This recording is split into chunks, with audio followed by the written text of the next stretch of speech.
Marcy, welcome to Details. Well, thank you. I'm very excited to be here. Um, I did a short introduction of your work in Dutch, but I'm going to repeat this while you're since you're now present. The first time that I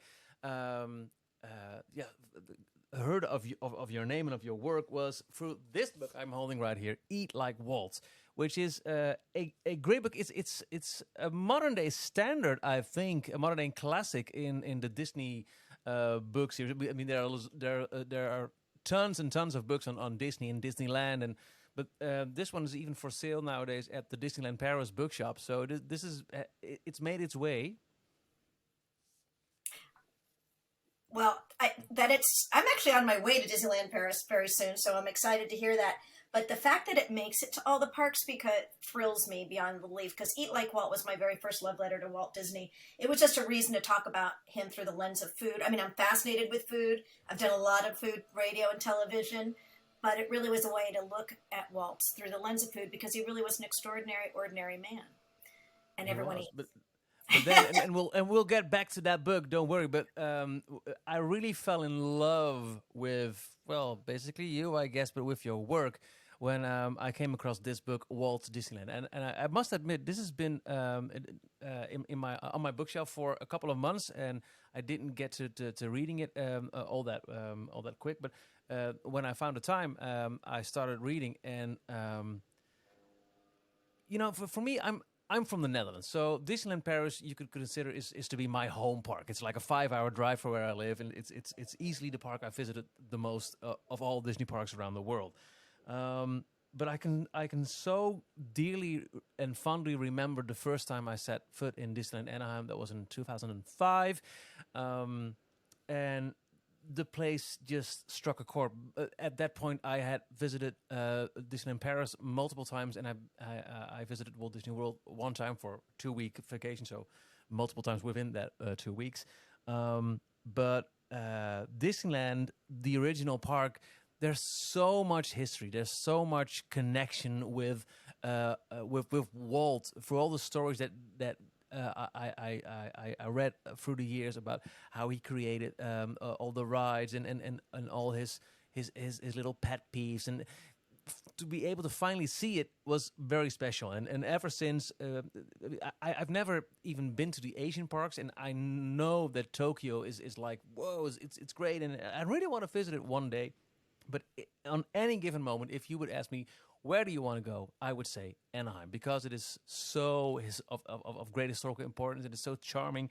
And this book, Walt Disneyland, that you wrote, captured all that I feel for Anaheim, all that I love about the place that makes it so unique. And you've managed to capture all those feelings, all those emotions, and put it on paper, Marcy.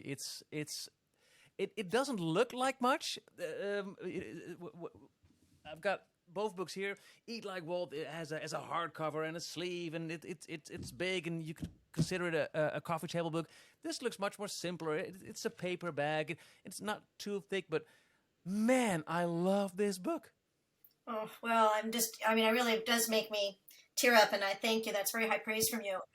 Firstly, with Walt's Disneyland, A Walk in the Park with Walt Disney, there are plenty of fact books about Disneyland. I'm sure you've got a lot of them, and your listeners do. I didn't really think that another fact book needed to be written about Disneyland. What I set out to do was to capture that feeling that Walt wanted each and every time you went through the turnstile, you saw the Floral Mickey under the railroad tracks into Town Square and see Sleeping Beauty Castle. The feelings that Walt wanted you to have that are still there. And then secondly, I wanted to tell it from Walt's point of view, primary sources only. So that had never been done. And those were the two distinctions that I think made it different. At least that's, for me, was my goal. And then lastly, and not least, is that it's the same amount of work, 3 years. I mean, I don't mean 3 years working 2 days a week. 3 years of research and writing and 50,000 words. But I purposely sold that book to Disney and asked for it not to be a coffee table book, to be soft cover, to be affordable and portable. My hope was that people would actually bring it into Disneyland and open the pages, and also to read about what was happening at the moment, with as if you were with Walt then, and then to make it, I use my air quotes, but a souvenir guide. That's what it is to me. And it was to keep Walt's legacy in the park. So as long as that's being sold at Disneyland, my heart is full. It really is my love letter to Walt and his original Magic Kingdom. And there's always going to be things to learn and add and more you could do. But, you know, it is as complete with everything that I had halfway through the pandemic, finishing that book.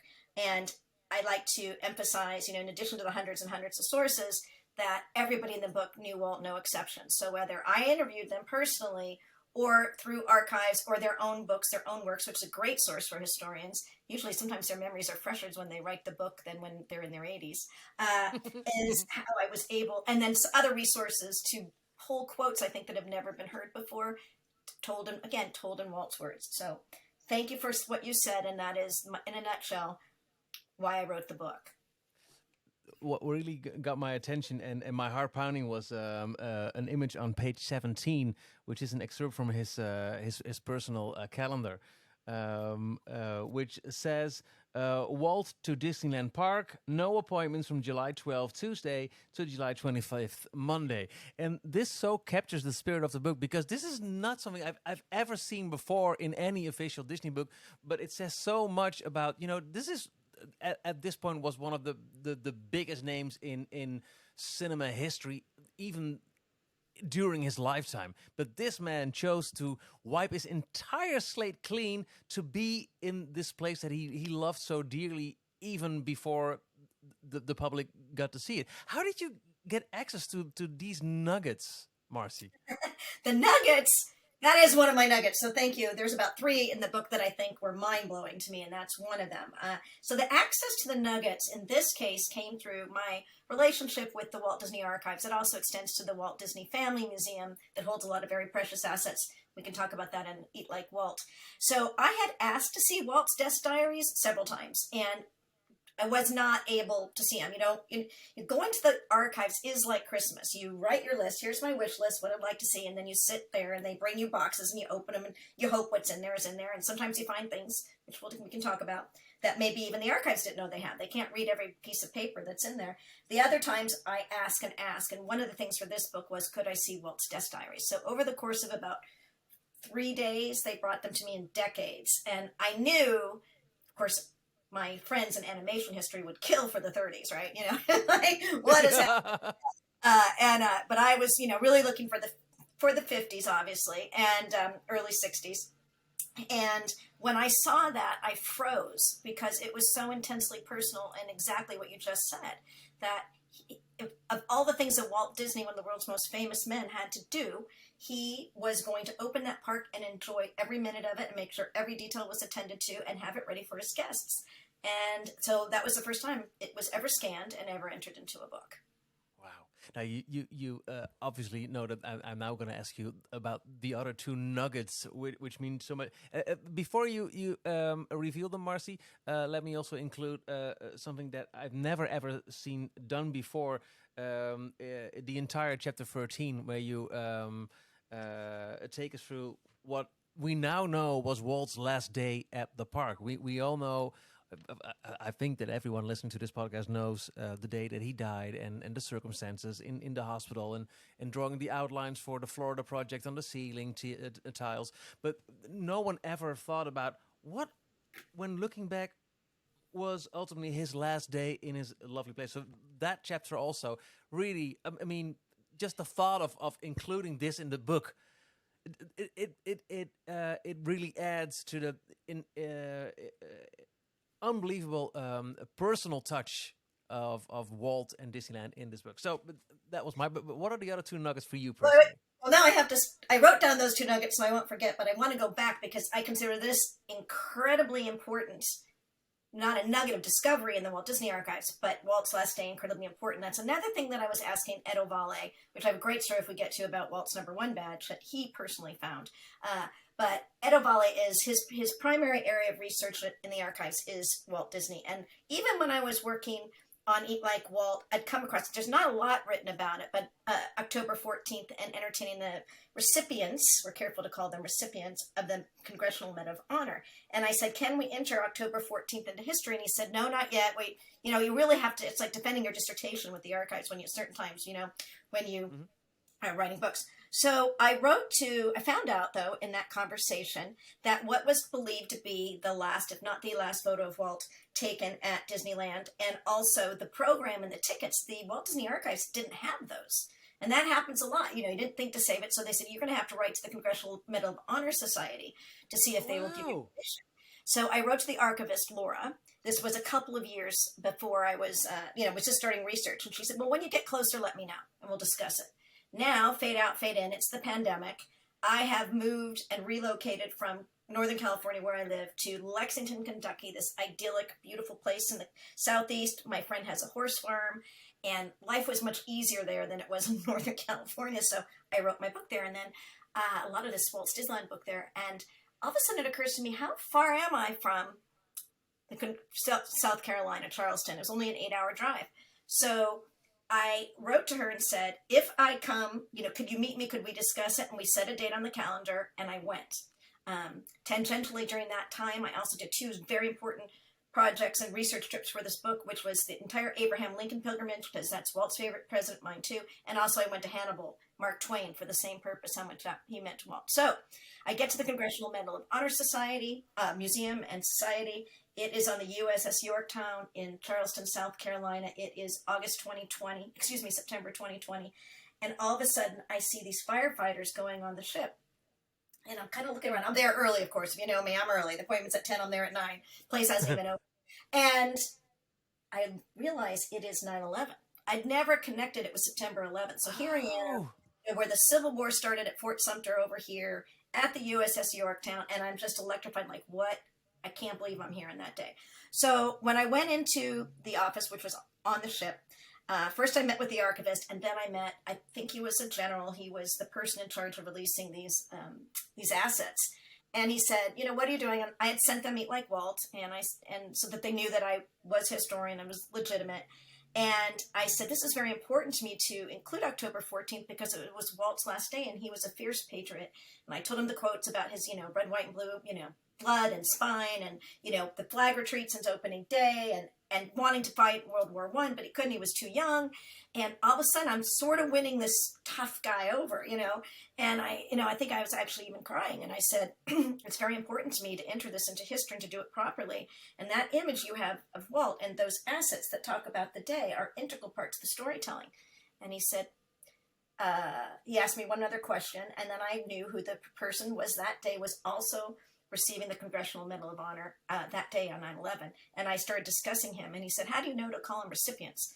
And I said, well, and the archivist said, she does her homework, because it's so important never to call them a winner because they don't feel like they won. That's a very long story to say the work that I went to get those assets. And so once I had those in the book, and I was able to, with archives and Ed Ovalli's permission, to enter it into it, that was his last day. He didn't know it was going to be his last day. No, nobody knew, of course. And I think it should always be celebrated. And then there's some humor in there, too, because when he was addressing them at the Opera House before they saw Great Moments with Mr. Lincoln, he looked at the tickets and it said shooting galleries excluded. And he says, what? We got the Congressional Medal of Honor people here and we won't let them shoot. It's like so Walt, So, and thank you for acknowledging that. It was incredibly important to me to enter that into Disney history, and I'm proud it's in my book.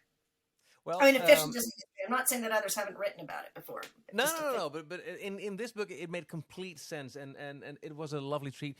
Even including what we now know is the last known picture of Walt taken in Disneyland. It's not a good picture. It's blurry. It's smudgy, but it is what it is. It's the last picture ever to be taken of Walt in Disneyland, and in that role is of great historical importance, at least to me. So, Marcy, the other 2 personal nuggets. What are the other? So the other 2 nuggets, back to the archives and doing research, is that I'm looking through a file. It's called Walt's Park Correspondence. Now, goosebump factor is off the charts. I'm electrified to go into this boxes because these are memos Walt wrote, signed off to him. And a lot of them are somewhat rather pedestrian. Here's what we're reviewing. But then I found one in 1958. And Walt was responding to Emil Curry, who had said that there's a really long wait time for the sky buckets traveling between Fantasyland and Tomorrowland. Now, they used to go round trip, used to be able to be allowed to go round trip. And Walt also had a thing about long lines. He did not want his guests to wait in long lines. My mentor, Disney legend Jim Cora, to whom this book is dedicated, had told me back in the day, it isn't possible now, so don't compare, but back in the day, the goal was 8 to 12 attractions in 8 hours, right? So a lot.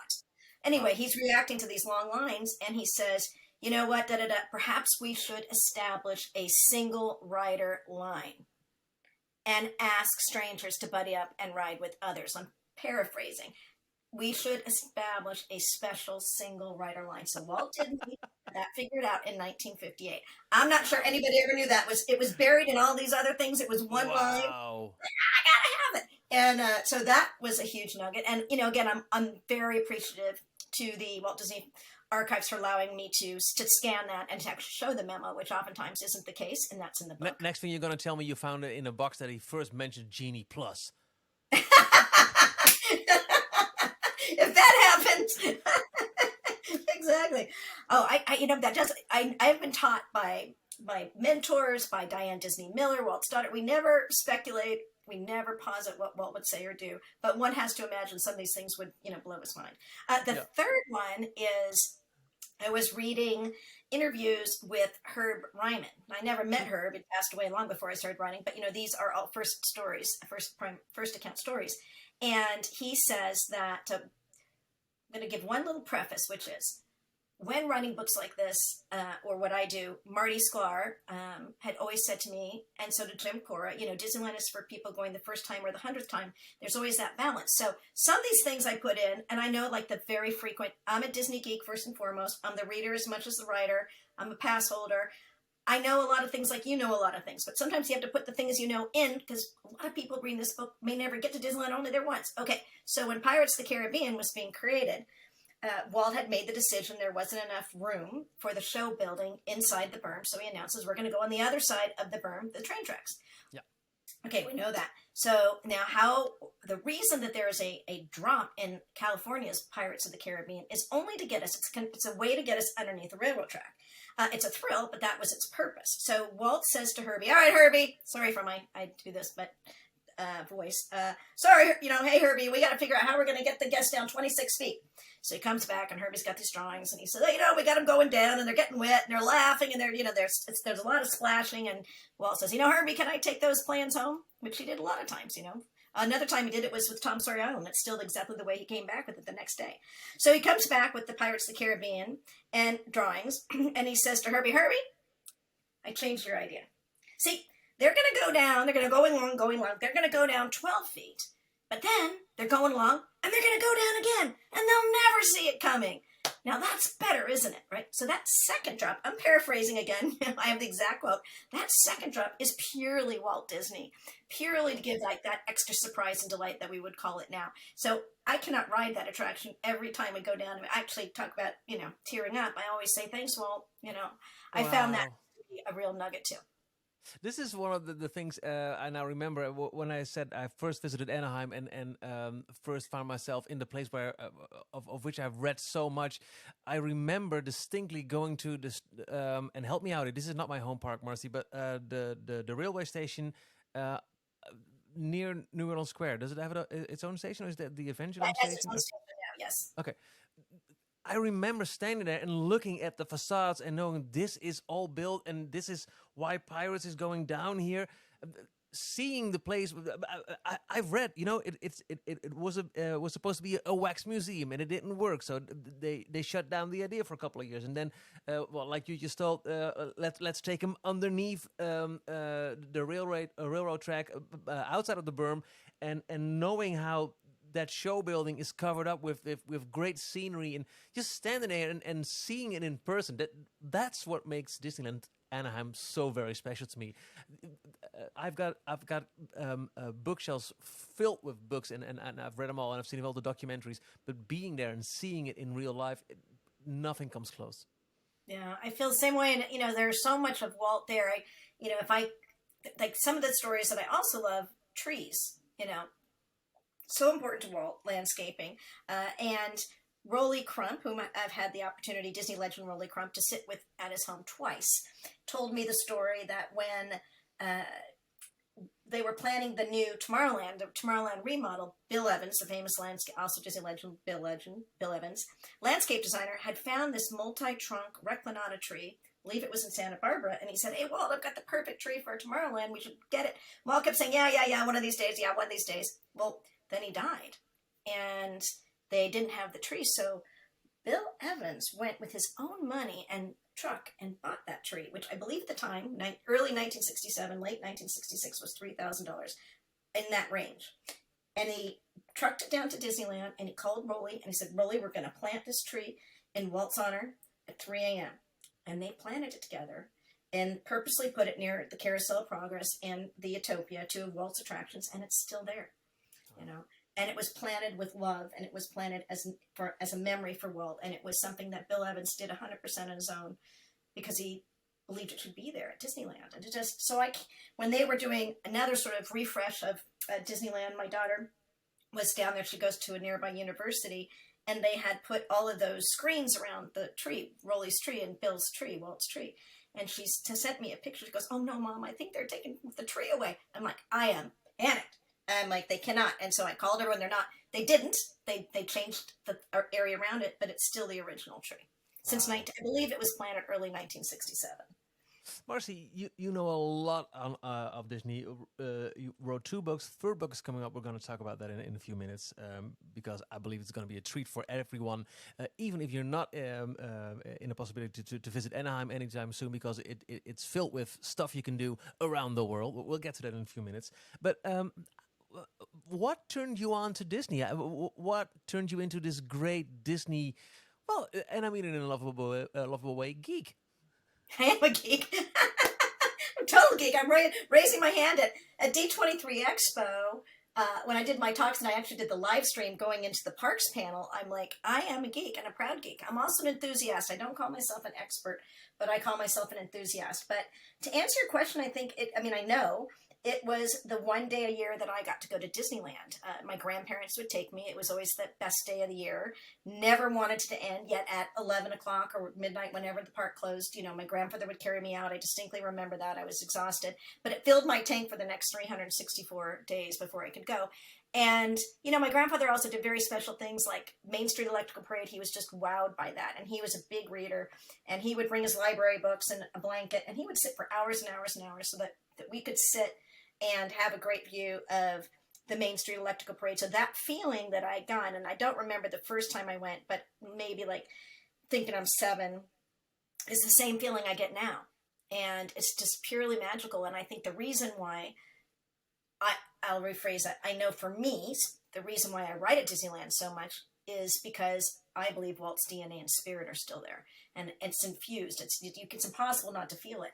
One of the quotes that I have in the book that I love is Charlie Ridgway, who is a PR man for Walt, said, whenever Walt was in the park, it was like an electrical machine turned on. It's like, so that is all the reasons I love Disneyland. And I think also, I'm just going to add, I don't know, this is another topic, another conversation, but I didn't have a happy childhood, at least not at home.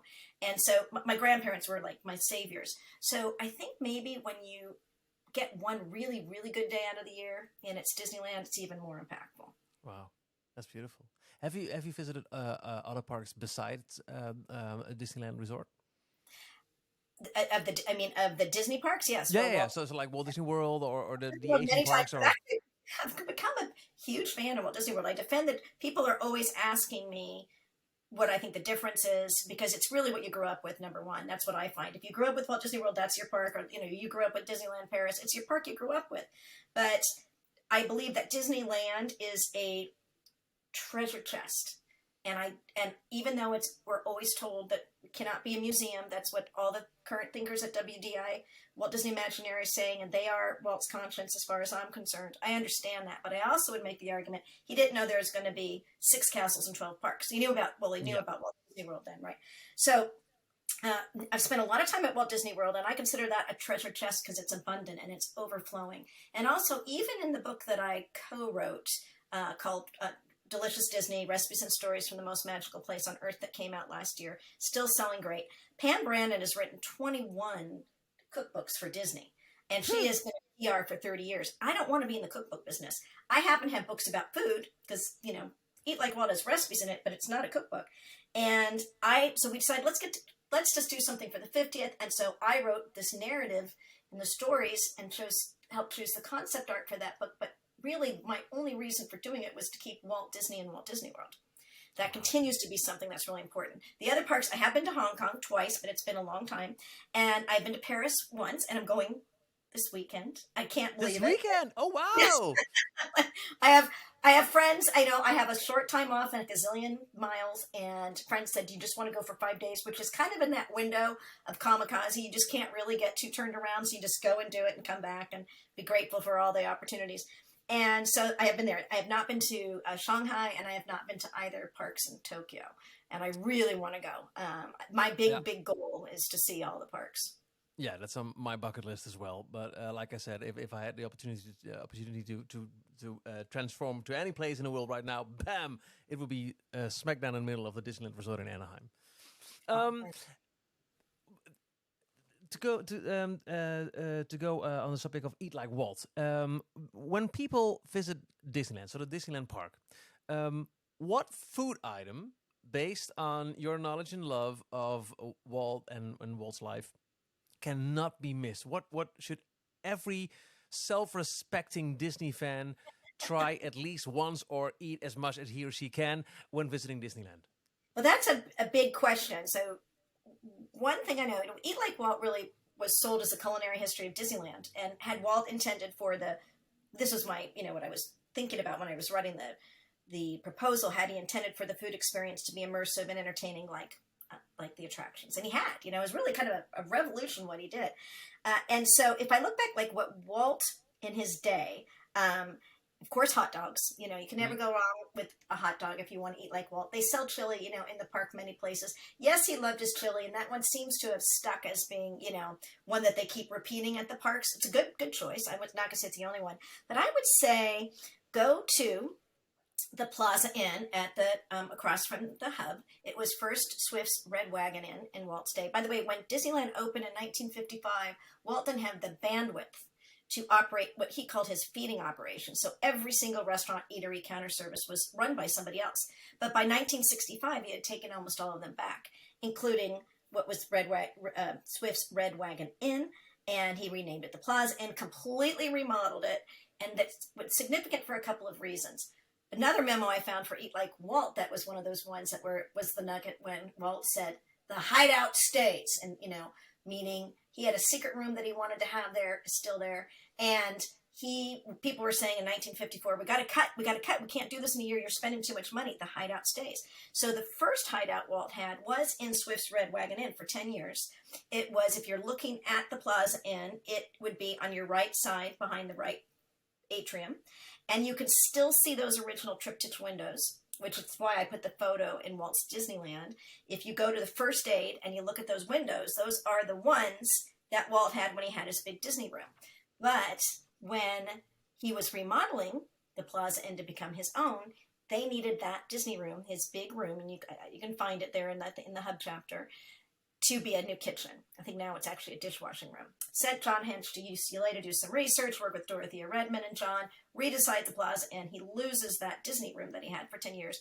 Now it moves over to the other side of the Plaza Inn, and there is a door that has been there since Walt's time. Now that hideout, started in 65, and Walt died in 66. It became Goodyear's Hospitality. But the reason I want you to know this is you can see the original windows on the Main Street side. If you go to the Tomorrowland restrooms and you go all the way back on that wraparound porch, you will see a door that has multicolored panes. And that was the entrance to the second, much, much smaller, which was just a room hideout for Walt. And then that now it's been all broken up and it doesn't exist, but that door does.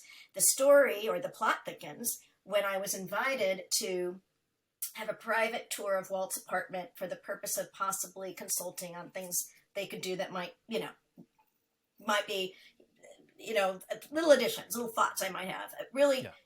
This was a very informal invitation, by the way. It was not from Disneyland. It was just from somebody that worked there, was curious what I thought particularly about the kitchen, which is tiny. Anyway, when you go on a tour and you get to go up to Walt's apartment, you do get in, they put you in the living room, they allow you to take a photograph, but you're not allowed to move freely. And I was allowed to move freely this time. And I saw that the door that leads out to Walt's balcony over Town Square had the same kind of door with the multicolored Tiffany, if you will. So not the same, but very, very similar to me, just me, Marcy. I do not write officially for Disneyland. I write for Marcy. And Disney Editions, is that was his signature, that was the same door as in his apartment and was for his hideout. Super duper cool. So I guess I don't answer any of your questions quickly. No, you mentioned hot dogs. I I would say go to the Plaza Inn and get the fried chicken and the mashed potatoes, and then eat in what you can ask for Walt's favorite table. If you do go, I highly recommend you also ask for Steve Valkenburg. Yeah, Steve is a legend. Steve he's is a legend. Dutch roots, so there you go. But last time I visited Disneyland Anaheim, I met with Steve, and he told me the most amazing stories. He showed me Walt's favorite spot. He told me the story about the former name being the Red Wagon, and therefore still there's this cart outside which sells the corn dogs. Steve, if you ever go to Disneyland Anaheim, you visit the Plaza Inn and you ask for Steve. That's what you do. That's just what you do. Steve, you get the fried chicken, ask for Walt's table, and then you could see the bird cages, which are now changed, but Walt had intended for birds to be there at one point, and the hooks are still there, and sometimes they actually have bird cages with fake birds, which is an homage to Walt. So that's what I would say. Wow. So, Marcy, you've got a third book coming up, and it's... correct me if I'm wrong here, but is this all on the occasion of the 100th birthday of the Walt Disney Company that this is coming out? Because it's aptly titled 100 Disney Adventures of a Lifetime, Magical Experience from Around the World. Well, it comes out October 25th. That's a bit early. Yeah, and we did some fun promotion at expos and book signings and et cetera, et cetera.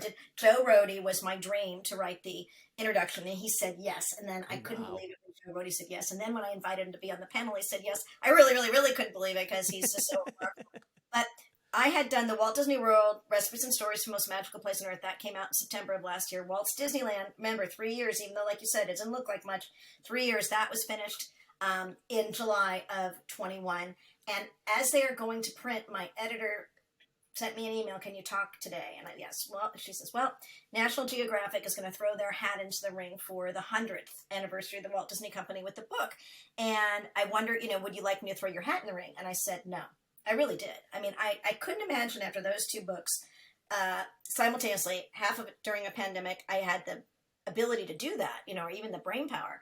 And so she kept saying, well, at least I said, all right, I'll audition. So, and I preface this, a lot of people don't realize that Nat Geo was acquired by Disney in 2019. So it was a very last minute decision. Part of what made me say no was how quickly it had to be done. At that time, they were thinking it would have to be done in 8 months. And I liked it, so that's fast. So that's anyway, fast. So the next morning I get an email from Allison Johnson at National Geographic, which by the way, you see National Geographic writing to you, that is also very surreal. And basically she said, Wendy, that's my editor's name and dear friend, Wendy Lefcon. Wendy, thanks for the introduction to Marcy. Marcy, I've made up my mind, a contract attached. So I didn't even have to audition. I didn't even have to, and then that's like, it's almost even more overwhelming because I felt like I had to talk it through, like at least a first date, I get to know you. So we did. I said, we Zoomed the next day to discuss it.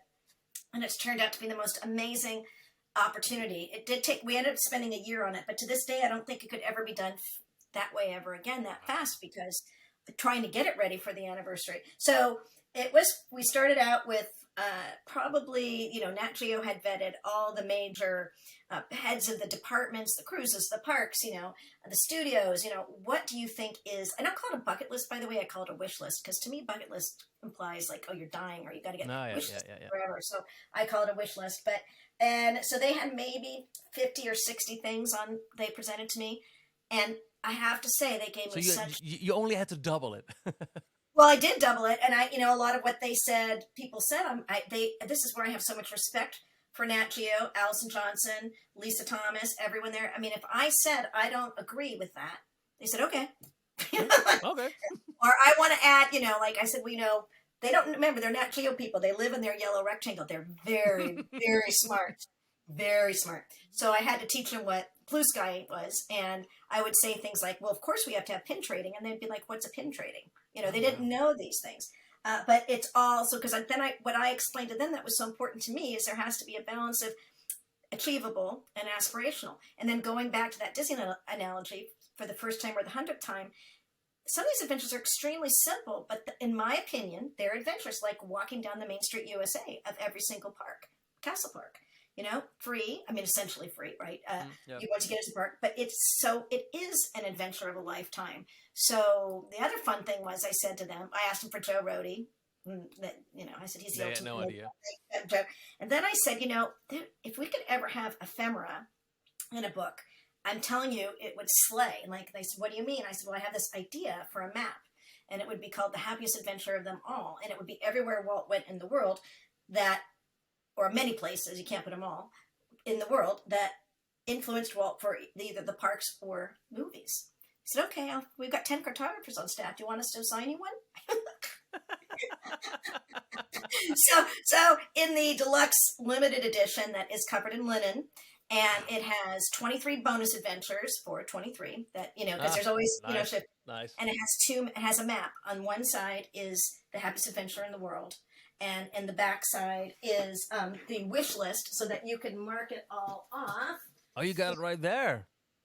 I have like the 2 copies, right? It's like you do get some perks for. So this $100 edition is only going to be available at the Parks and Shop Disney. I haven't taken my map out yet, but you can just, it's so sweet. I mean, that's really how it happened. I asked and they said yes. Marcy, when you say available at the parks, does that mean worldwide? So maybe Paris or? Yes, Paris. I definitely think so. So they're, you know, kind of in that suite. Wow. So you see Pinocchio, the 3 Caballeros, you know, oh, married great. in that one year. So again, you can't have everything, but we have a lot. And then last thing I'd like to say about this book that was critical to me, just like the reason really that I agreed to write essentially a delicious Disney cookbook, was because I wanted to put Walt and Walt history in Walt Disney World, and because I love Walt Disney World. It was that I said I would like to have an adventure with Walt entries in every single chapter.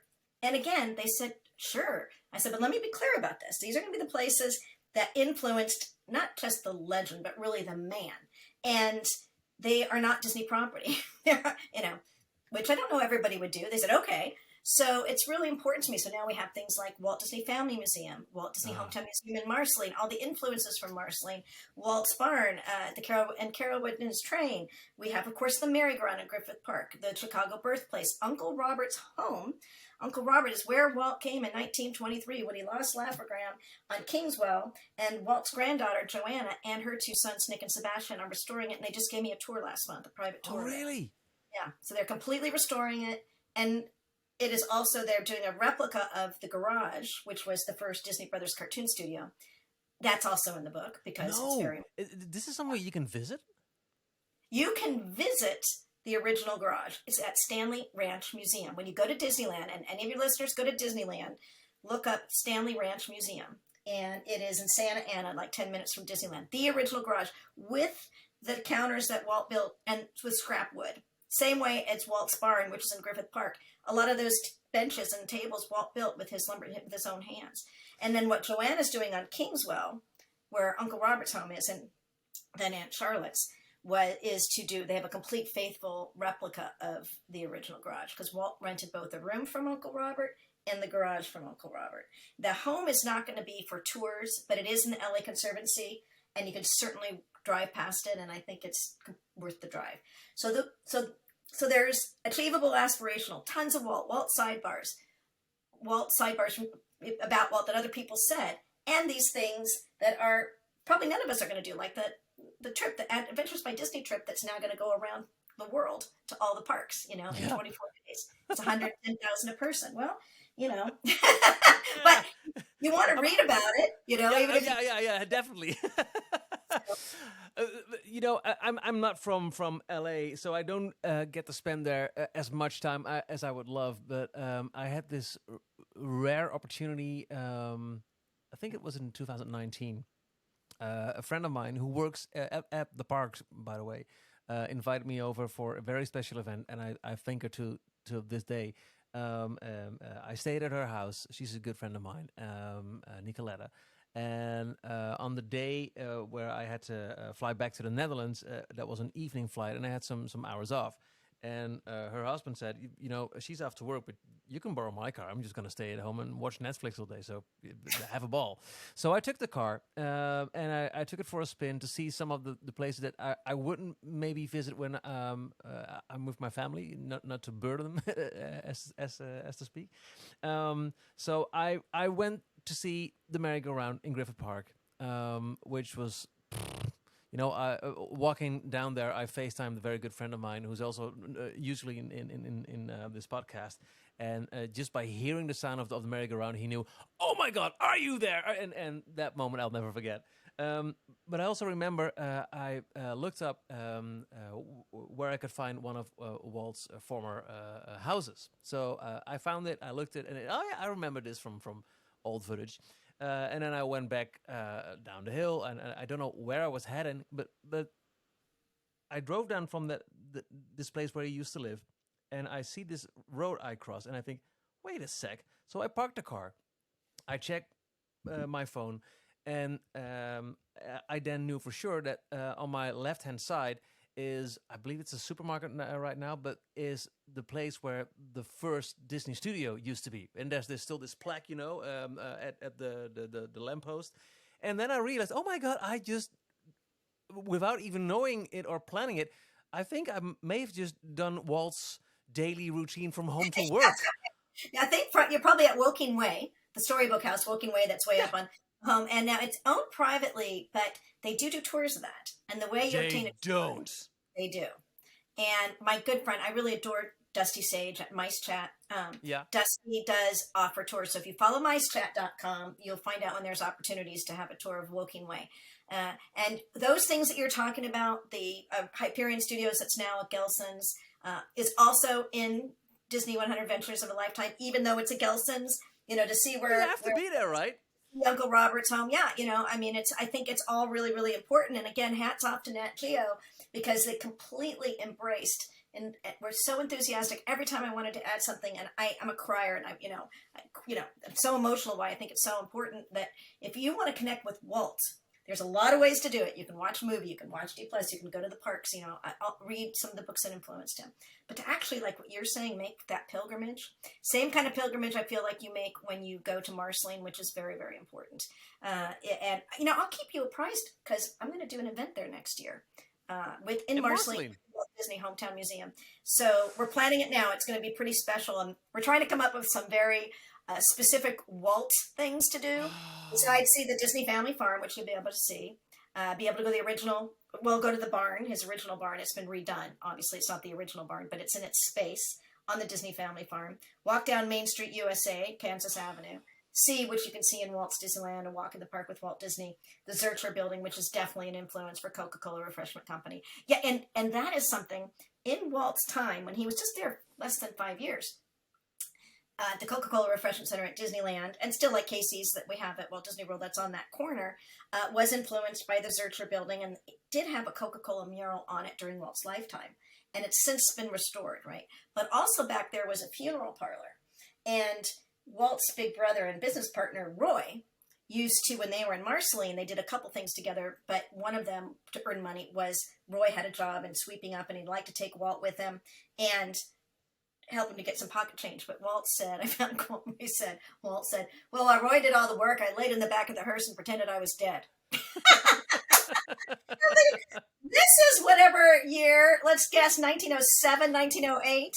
And now we have a haunted mansion. You know, I laid in the back of the hearse and pretended I was dead. Oh, Marceline is just the ultimate Walt Disney pilgrimage, in my opinion. But the other ones for his adult life and his career, Marceline for his childhood and the influences, and then of course, so they're all in the book, or as many as I can include. We're in the book. 100 Disney Adventures comes out October 25th. In details, the podcast that you're now a very, very respected guest on, Marcy. We did 2 book specials where we filmed everything, and the three of us, usually we do this podcast with three guys, emptied our bookshelves and just flipped through books and gave tips and everything. And we did the first one, I believe, in 2016 or 17, and did a new edition, I'd like to say last year. So at this point, I'm not even quite sure if your book Walt Disneyland was included or no. I think yeah, it's included. I mentioned this book and we showed it in that video. But hearing all the stuff that's gonna be in 100 Disney Adventures of a Lifetime Magical Experience from Around the World, which comes out October 25th. We're gonna have to do another one because this is just what I like and love about visiting Disneyland in Anaheim, visiting LA, being in all the places where he was, and trying to see the world through his eyes as he might have done back in his days. I want to thank you so much, Marcy, for taking the time for sharing all your knowledge and love on Walt and the parks. Well, like I said, I really look forward to read your new book, and yeah, keep us posted on that Marceline trip. I will let you know the dates about that for sure. And I want to thank you because it was the app Mention, that captured you on Twitter talking about your love of Walt's Disneyland and walking the park. And, it's not, I did a lot of radio before I did writing, and they're both very solitary pursuits, right? You're in a studio, you don't see anybody. Now we videotape, but Yeah, but it's a lonely life out there. I know. You don't know how they're being received. It's not like a play when you get immediate applause, or in a movie you can hear people, or even in a museum you can, watch people stream by what you painted or created. And so it's just very, how you express that about Walt's Disneyland. I know that is what I wanted, and somebody all the way over in the Netherlands feels that way. And wrote about it on his Twitter. So thank you for that. And thank you for inviting me. I hope that we will be at Disneyland together at the same time. That would be lovely. And well, in a way, and this is something, you're going to visit the Disneyland Paris next weekend, like you said. Is there any chance that you'll make it in the park when it opens or when it closes?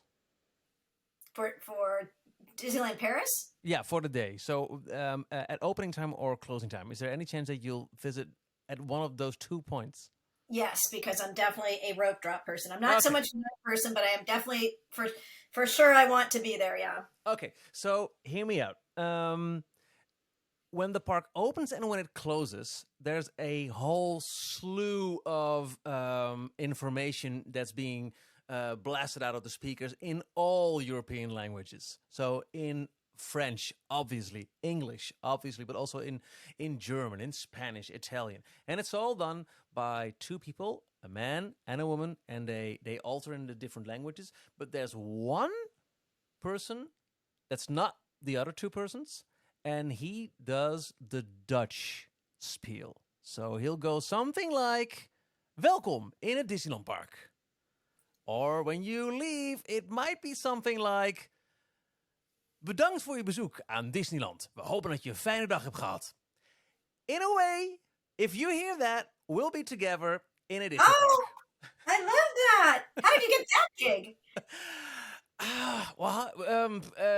It's still amazing to me. It's been like for over 10 years now that my voice is heard daily in the parks.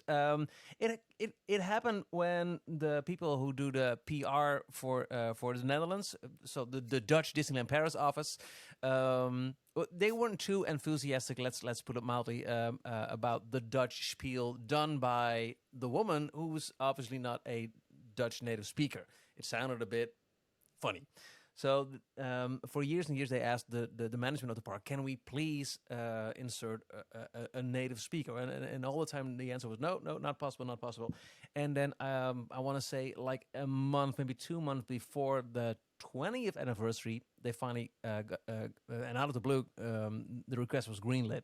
So they called me, since through my radio work, I already had the opportunity to be at press events there for a couple of years, and they knew, okay, this guy is a huge fan, and he does stuff with his voice. Let's ask. There's no budget, but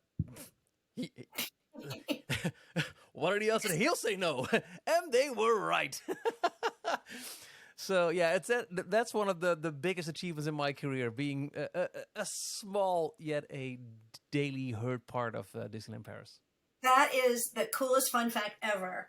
I was Coming from you, that's a lot, Marcy. no, it's just you know what? It's when a fan gets a real true fan and geek gets to do something like that. It's exponential. The meaning, and you, of course, I'm sure it comes through even just when you did the spiel for me now. That's huge.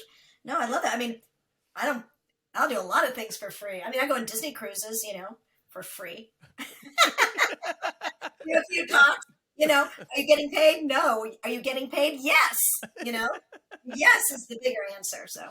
Well, it's all for the love of Disney, and like I said, it's been more than a blast talking to you, Marcy. Thank you so much, and have a good weekend over at Disneyland Paris. Thank you. I hope to meet in person soon at Disneyland. Thank you for the opportunity. I really appreciate it.